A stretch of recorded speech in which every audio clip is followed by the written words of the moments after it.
किताब का नाम rich dad poor dad. Name of the book rich dad poor dad. लेखक श्री रॉबर्ट टी शून्य Kiyosaki. Author mister Robert T Kiyosaki. किसके लिए है ये किताब? ये किताब एक कक्षा 8 में पढ़ने वाले छात्र से लेकर एक शिक्षक, बिजनेसमैन तथा उन सभी के लिए है जो अपने जीवन में कुछ बड़ा करना चाहते हैं। ये पर्सनल फाइनेंस पर लिखी गई सर्वश्रेष्ठ किताब है। यदि आपने पर्सनल फाइनेंस के बारे अभी सीखना शुरू किया है तो यह आपकी पहली किताब होनी चाहिए। रिच डैड पुअर डैड की समरी इन Hindi. Rich dad poor dad की समरी हिंदी में। इस किताब के लेखक मिस्टर रॉबर्ट कियोसाकी कहते हैं कि उनके दो पिता हैं, एक अमीर हैं जिन्हें वो रिच डैड कहते हैं और दूसरे गरीब हैं जिन्हें वो पुअर डैड कहते हैं। इस किताब में उन्होंने अपने दोनों पिता के विचारों से जो सीख ली हैं उसी के बारे में है, जैसे कि अमीर कैसे बना जाए, अमीर बनने के लिए क्या क्या करना पड़ेगा, लोग पैसा कमाने के बारे में कैसे सोचते हैं, पैसा कमाने की शुरुआत कैसे की जाए आदि। ये किताब लोगों के अंदर फाइनेंशियल अवेयरनेस, आर्थिक जागरूकता पैदा करेगी। आइए इस किताब की समरी देखते हैं। लेखक के एक पिता बहुत ही पढ़े लिखे थे, उन्होंने पीएचडी भी करा था और उनके दूसरे पिता ने अपनी स्कूल की पढ़ाई भी नहीं पूरी करी थी। दोनों ही अपने अपने करियर में सफल थे। एक फाइनेंशियल पैसों की समस्या से जूझ रहे थे और दूसरे उनके शहर के सबसे अमीर व्यक्तियों में से एक थे। जब वे पैसे के बारे में बात करते थे तो दोनों के नजरिए भी अलग अलग थे।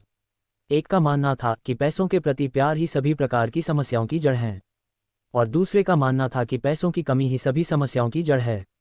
अब लेखक के बचपन में उनके सामने सबसे बड़ी दुविधा थी ये थी कि वह किसकी सुने, अपने रिच डैड की या पुअर डैड की, क्योंकि पैसों के बारे में दोनों के नजरिए पूरी तरह से अलग थे। हालांकि लेखक के दोनों पिता ही लेखक की भलाई चाहते थे। उनके पुअर डैड को हमेशा ये कहने की आदत थी कि हम ये नहीं ले सकते हैं, हम वो ले नहीं सकते हैं। वही उनके रिच डैड इस शब्द कभी भी उपयोग नहीं करते थे। उन्हें इस वाक्य से सख्त नफरत थी, यहाँ तक कि उन्होंने लेखक को भी इसका इस्तेमाल करने से मना कर दिया था। लेखक के रिच डैड कहते थे कि तुम अपने आप से पूछो कि तुम कैसे उस चीज़ को ले सकते हो। उनका मानना था कि जब तुम कहते हो कि तुम ये चीज़ नहीं ले सकते हो तो तुम्हारा दिमाग काम करना बंद कर देता है, और उसके विपरीत जब तुम अपने आप से ये सवाल पूछते हो कि तुम उस चीज़ को कैसे ले सकते हो तो तुम्हारा दिमाग अपने आप काम पर लग जाता है। उनका ये कहना बिल्कुल नहीं था कि आप सब कुछ खरीदते चलो, उनका ये कहना था कि अपने दिमाग को हमेशा एक्टिव रखो, उसे काम पर लगाओ, जिससे तुम्हारे ब्रेन की एक्सरसाइज होगी और वह दिन ब दिन मजबूत बनता चला जाएगा। उनके पुअर डैड कहते थे कि कभी रिस्क मत लो और रिच डैड कहते थे कि रिस्क को मैनेज करना सीखो। उनके पुअर डैड कहते थे कि बहुत पढ़ाई करो और कॉलेज डिग्री लो और एक अच्छी सुरक्षित नौकरी ले लो। वही रिच डैड कहते थे कि पढ़ाई करो और पैसा कैसे काम करता है वह सीखो, पैसों के लिए काम मत करो बल्कि पैसों को तुम्हारे लिए काम पर लगाओ। 9 साल की उम्र में रॉबर्ट यानी कि लेखक ने डिसाइड किया कि वो अपने रिच डैड की सुनेंगे और उनसे पैसों के बारे में सीखेंगे और पैसों के मामले में वो अपने पढ़े लिखे पुअर डैड को फॉलो नहीं करेंगे। रियल में उनके पुअर डैड उनके सगे पिता थे जो बहुत पढ़े लिखे थे और टीचर को नौकरी करते थे, लेकिन वह पैसों के मामले में गरीब थे। वही लेखक जिसे अपना रिच डैड कहते हैं वो उनके दोस्त माइक के पिता थे, जिनके पास रॉबर्ट और उनका दोस्त माइक पैसे कैसे कमाते हैं वो सीखने के लिए जाते थे। रॉबर्ट के इस रिच डैड ने अपनी स्कूलिंग भी नहीं पूरी की थी, फिर भी वह शहर के सबसे अमीर लोगों में से एक थे और बाद में जाकर अमेरिका के सबसे अमीर व्यक्तियों में से एक बने। रॉबर्ट और माइक के कहने पर उनके रिच डैड उन्हें पैसे कैसे कमाते हैं सिखाने के लिए तैयार हो गए। उनके अमीर पिता ने उन्हें पैसों के बारे में कुछ बहुत ही महत्वपूर्ण बातें बताई जिनके बारे में हम आगे बात करेंगे। अमीर पिता ने उन्हें कहा कि आप कितना पैसा कमाते हो यह महत्वपूर्ण नहीं है, महत्वपूर्ण ये है कि कितना पैसा आप बचाते हो। बहुत सारे लोगों को यह नियम पता नहीं है, इसीलिए हम देखते हैं कि लाखों रुपए की लॉटरी जीतने वाला गरीब या मध्यम वर्गीय आदमी अचानक से अमीर तो बन जाता है, परंतु कुछ ही सालों अपनी पुरानी हालत पर आ जाता है क्योंकि उन्होंने ने बचाए नहीं सिर्फ खर्च किया। हम ये भी देखते हैं कि कोई खिलाड़ी जो 25-30 साल की उम्र में करोड़ों रुपए कमा रहा था पर उसके 10-15 साल बाद उसके पास कुछ नहीं बचा है, वह बेघर हो गया है और उसे अपना खर्च चलाने के लिए बसें साफ करना पड़ रहा है। क्या आप उस खिलाड़ी का नाम बता सकते हैं? सोचिए ज़रा। लंबे समय में आप कितना पैसा कमाते हैं वो मैटर नहीं करता है, आप कितना पैसे आप बचाते हैं वो मैटर करता है। आइए इसे थोड़ा और डिटेल में देखते हैं। सबसे पहले आपको एसेट, संपत्ति और लायबिलिटीज़, देनदारी क्या होता है उसे समझना होगा और उनके बीच का अंतर भी समझना होगा। रिच डैड ने उन्हें साधारण भाषा में समझाया कि एसेट आपकी जेब में पैसे डालते हैं, वही लायबिलिटीज़ आपकी जेब से पैसे निकालती हैं। यदि आपको अमीर बनना है तो आपको एसेट खरीदने होंगे और यदि आपको गरीब और मध्यम वर्गीय बनना है तो आपको लायबिलिटीज़ खरीदने होंगे। कोई भी अमीर आदमी पढ़ा लिखा हो या ना हो लेकिन वह फाइनेंशियली लिटरेट, आर्थिक रूप से पढ़ा लिखा जरूर होता है, यानी पैसा कैसे काम करता है यह उसे जरूर पता होता है। पैसा कैसे काम करता है ये किसी भी स्कूल और कॉलेजेस में भी नहीं सिखाई जाती हैं। हर आदमी का एक इनकम स्टेटमेंट, आय विवरण, बैलेंस शीट और कैश फ्लो, पैसे का बहाव होता है। इनकम स्टेटमेंट में दो भाग होता है, एक इनकम कमाई और दूसरा एक्सपेंसेस खर्चा। यह आपको बताता है कि आपने कितने पैसे कमाए हैं और कितने खर्च किए हैं तथा सब खर्च निकालने के बाद आपके पास कुल कितना पैसा बचा है, कुछ बचा भी है या नहीं। बैलेंस शीट में भी दो भाग होते हैं, एक एसेट संपत्ति और दूसरी लायबिलिटीज देनदारी। आपके एसेट आपके लिए पैसा बनाते हैं, ये आपको पैसा कमा कर देते हैं, जैसे जमीन, शेयर मार्केट और बॉन्ड्स में लगाया गया पैसा, इंटेलेक्चुअल प्रॉपर्टी, बौद्धिक संपदा आदि। लायबिलिटीज का मतलब देनदारी, जैसे घर का या कार का लोन, क्रेडिट कार्ड का लोन आदि। नीचे दिए गए डायग्राम में एरोज, तीर हमें कैश फ्लो यानी पैसों का बहाव बताती हैं कि आपके पास पैसा कैसे व कहां से आ रहा है और वह कहां व कैसे बाहर जा रहा है। गरीब आदमी का कैश फ्लो। गरीब आदमी का कैश फ्लो कुछ ऊपर डायग्राम जैसे होता है, मतलब गरीब आदमी के पास कमाई का स्रोत सिर्फ वेतन होता है। उनका लगभग पूरा पैसा कर, घर का किराया, खाना, कपड़े आदि में चला जाता है। महीने के अंत में अधिकतर इनके पास न के बराबर पैसा बचता है या कुछ नहीं बचता है। अब गरीब आदमी की बैलेंस शीट देखते हैं। गरीब आदमी का एसेट्स का कॉलम हमेशा खाली रहता है। वह इसलिए होता है क्योंकि उनके पास महीने के अंत में कुछ नहीं बचता है। यदि बचता भी है तो वह उसे एसेट्स में नहीं लगाते हैं, बल्कि वह उसे टेलीविज़न आदि जैसे मनोरंजन साधन खरीदने में खर्च कर देते हैं। ऐसा इसलिए होता है क्योंकि उन्हें किसी ने एसेट्स के बारे किसी ने बताया नहीं होता, न ही स्कूल में, न माँ बाप ने और न ही दोस्तों ने। लायबिलिटीज़ वह खरीद नहीं पाते हैं क्योंकि उनके पास उतने पैसे बचते ही नहीं है। आइए अब मध्यम वर्ग के आदमी का कैश फ्लो देखते हैं। मध्यम वर्ग के आदमी का कैश फ्लो। मध्यम वर्गीय लोगों का एक सेट पैटर्न होता है। जिनकी जल्दी में शादी हुई है वह पहले किसी नए शहर में किराए पर रहने लगते हैं, फिर खुद का नया घर लेने के बारे में सोचते हैं और नया घर लेने के बाद वह फर्नीचर लेते हैं। फिर जैसे जैसे इनकी आय बढ़ती जाती है वह वैसे वैसे वो कार और कुछ दूसरा सामान लेने लगते हैं। फिर उनका लायबिलिटीज़ का column home loan, car loan आदि से भर जाता है। इसके बाद लोन की किस्तों के वजह से उनका खर्चा बढ़ता है और उनकी पूरी सैलरी उनके मासिक खर्चे में ही चली जाती है। इस प्रकार उनका पूरा एसेट्स का कॉलम खाली ही रह जाता है। आइए अब अमीर आदमी का कैश फ्लो देखते हैं। अमीर आदमी का कैश फ्लो। अमीर आदमी के एसेट उनके लिए पैसा कमाते हैं। लेखक के गरीब पिता का लगभग सारी सैलरी उनके मासिक खर्चे में ही चली जाती थी और उनके अमीर पिता कई सालों से एसेट में पैसा लगा रहे थे, जिसके कारण उनका एसेट कॉलम उनकी लायबिलिटीज से बहुत बड़ा हो चुका था, जो अब उनके एसेट उनके खर्चे से ज़्यादा पैसे बना रहे थे। लेखक के अमीर पिता भले ही पढ़े लिखे नहीं थे, लेकिन वह पूरी तरह से फाइनेंशियली लिटरेट थे और पैसा काम कैसे करता है उन्हें ये बहुत ही अच्छी तरह से पता था। चाहे आदमी गरीब हो या अमीर, उसे पैसे तो कमाना आता है, लेकिन उसे पैसे को मैनेज करना नहीं आता है।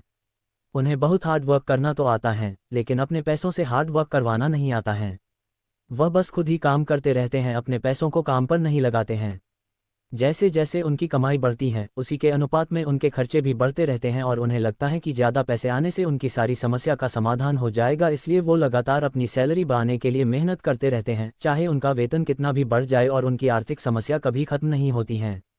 वह ये कभी नहीं समझते हैं कि उनकी असली समस्या ये है कि उनके पास जो पैसा है उसे वह खर्च कैसे कर रहे हैं, उसका उपयोग कैसे कर रहे हैं, और यह समस्या फाइनेंशियल इलिटरेसी की वजह से है।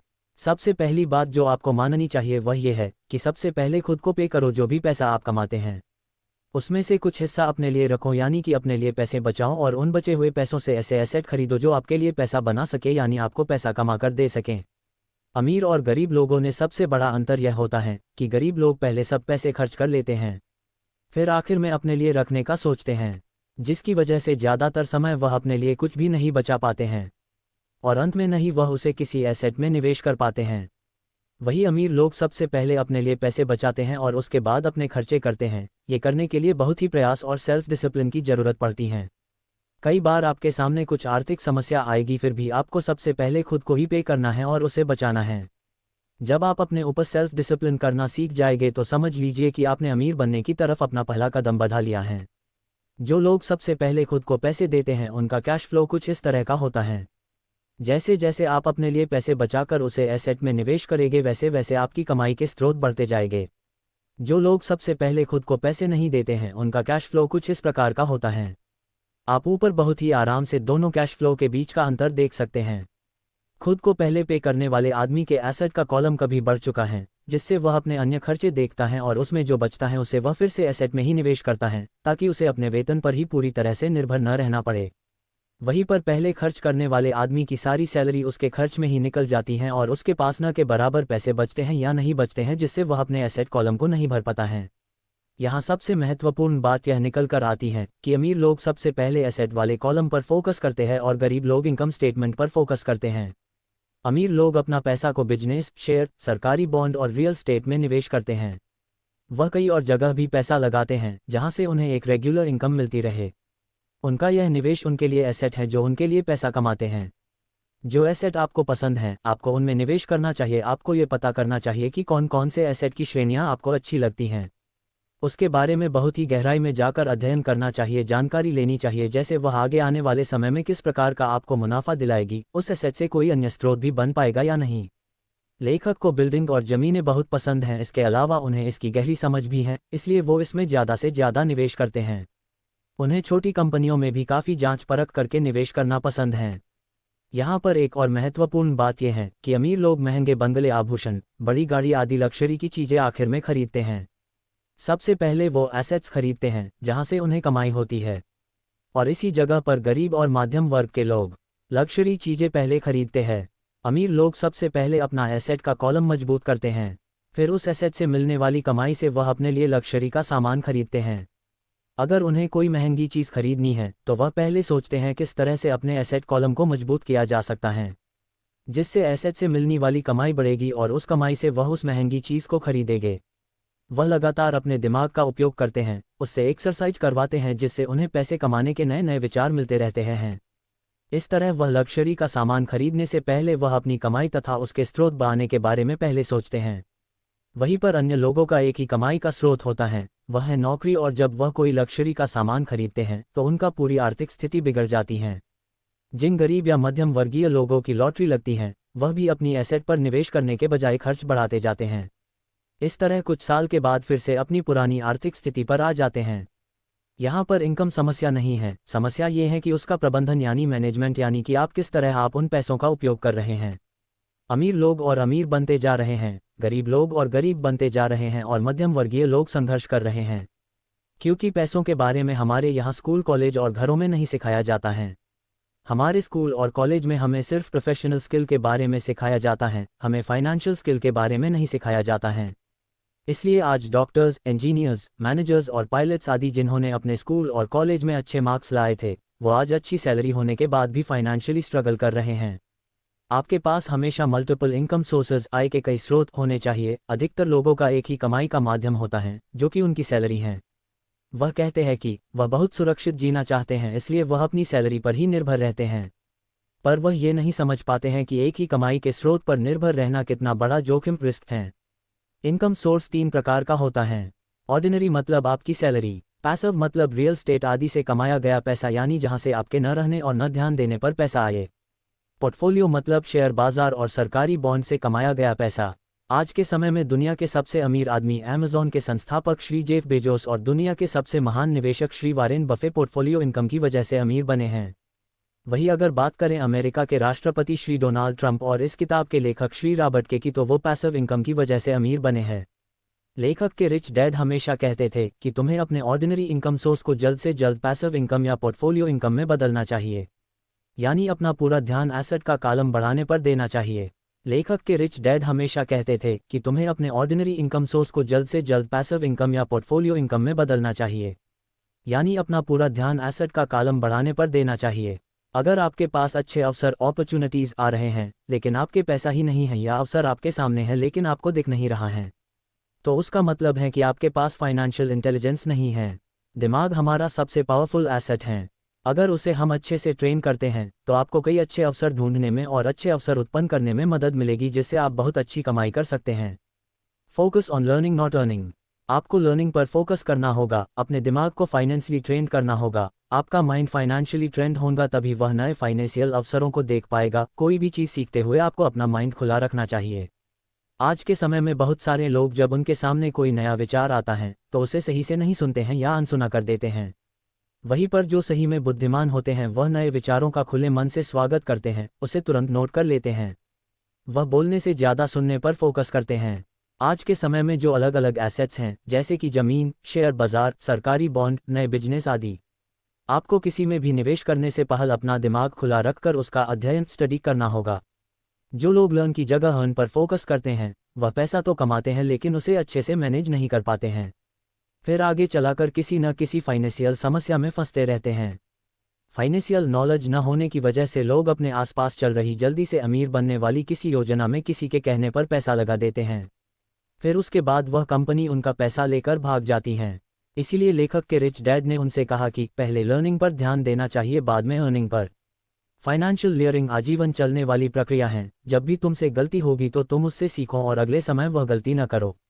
गलतियों से बिल्कुल न डरो। जब कोई जीतने के लिए खेलता है तो उससे गलतियां होती हैं, लेकिन सबसे महत्वपूर्ण है कि उस गलती से सीखकर आगे अच्छा करना।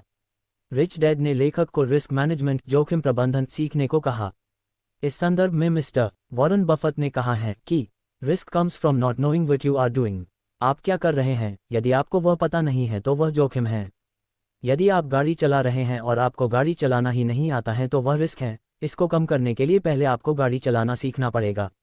इसी तरह फाइनेंशियल रिस्क को भी फाइनेंशियल ज्ञान और स्किल डेवलप करके कम किया जाता है। इसीलिए किसी भी एसेट में निवेश करने से पहले उसके बारे में सही से जानना और उसके बारे में स्किल होना बहुत ज़रूरी है।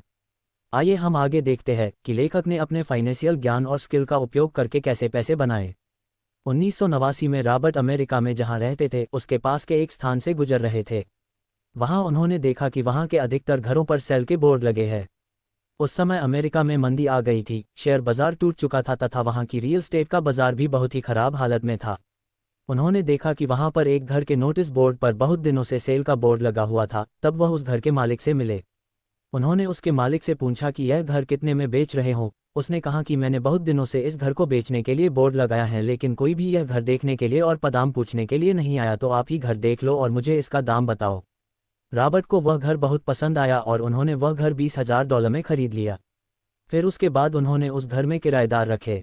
1-2 साल बाद जब उस स्थान पर रियल एस्टेट का मार्केट बढ़ने लगा तो लोग उस स्थान पर घर खरीदने लगे। उस समय उन्होंने $20,000 में खरीदा घर $95,000 में बेच दिया। यहाँ ध्यान देने वाली बात है कि उन्होंने सिर्फ उस घर के दाम में ही मुनाफा नहीं कमाया, बल्कि उसमें किराएदार रखकर भी उससे पैसा बनाया। उसके 1 महीने बाद फिर उन्हें एक अच्छा फ्लैट मिला जिसका मालिक जर्मनी का था। उन्हें उस एरिया के रियल एस्टेट मार्केट के बारे ज़्यादा जानकारी नहीं थी, वह बस उस फ्लैट को जल्द से जल्द बेचकर जर्मनी जाना चाहते थे। अब लेखक उसके साथ मोलभाव करके वह फ्लैट भी खरीद लिया और 2 साल बाद लगभग 1.5 गुना दाम पर उसे बेच दिया। उन पैसों से फिर उन्होंने एक मंदी वाले एरिया में घर खरीदा और जब वह पर मंदी खत्म हुई तो उसे बेचकर अच्छा मुनाफा कमाया। इसकी मदद से वह बताते हैं कि कैसे कम पैसों को ज़्यादा पैसों में बदल सकते हैं। उसके लिए आपके पास उस एसेट से जुड़ा आर्थिक ज्ञान होना चाहिए, तभी आप अच्छे अवसर ढूंढ पाएंगे।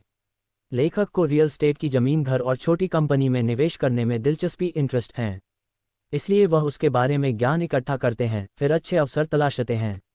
आपको जिस एसेट में इंटरेस्ट है उसका अच्छा ज्ञान लीजिए, फिर उसमें निवेश करने के बारे में सोचिए। दोस्तों, अंत में लेखक ने पुनः एक बार याद दिलवाने की कोशिश की है कि गरीब और मध्यम वर्ग के लोग पैसों के लिए काम करते हैं, वही अमीर लोगों के लिए पैसा काम करता है। अमीर लोग अपने एसेट कॉलम को बढ़ाने में लगे रहते हैं। उन्हें उससे जो मुनाफा मिलता है उसे वो वापस वही और पुनः निवेश करते हैं। इस तरह उनका पैसा उनके लिए लगातार काम करता है। किसी भी एसेट में पैसा लगाने से पहले उसमें जिन लोगों ने निवेश किया है उनसे मिलें, जो लोग उसमें निवेश करके सफल हुए हैं। यदि उनसे मिलना संभव नहीं है तो उनके बारे में पढ़ें और उस एसेट के बारे में गहन ज्ञान हासिल करने का प्रयास करें। दोस्तों, ये थी रिच डैड पुअर डैड की हिंदी में समरी। आपको इस किताब में दिए नियमों को अमल में लाना होगा, तभी जाकर आप जल्दी अमीर बन पाएंगे। अब यह आपके हाथ में है कि आप जो पैसा कमाते हैं उसे पूरा खर्च करते हैं या सबसे पहले खुद को पे करके उसे बचाकर सही जगह पर निवेश करके अमीर बनते हैं।